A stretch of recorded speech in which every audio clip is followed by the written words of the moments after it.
starting to think about what it is we want to create in 2026. And I have just a bit of a different spin on it, and just so that we can take it maybe to a more elevated space, challenge ourselves to maybe think about some things that maybe we hadn't otherwise. So the first thing I would suggest we do is to retreat.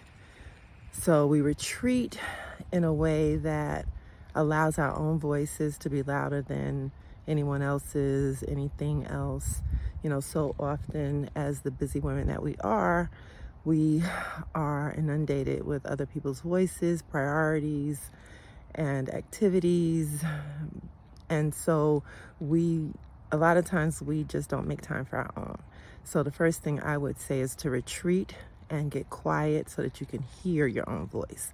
The second thing I would suggest is that we reset. So after we get quiet, we need to just look at things a little differently. We might have a different view now that no one else's voice is as loud in our heads as our own. And just start to rethink things and start to really decide on what it is we want to create, right?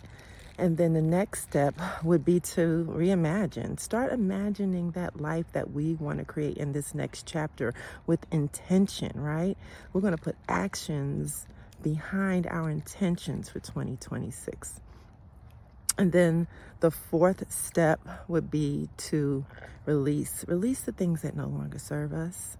We need to release those things because they take up our time, our energy. They take us in directions that we don't necessarily want to go or intend to go. And so we need to release the things that no longer serve us, the things that are no longer in alignment with the lives we want to create in this next chapter. And then finally, we can then rebuild.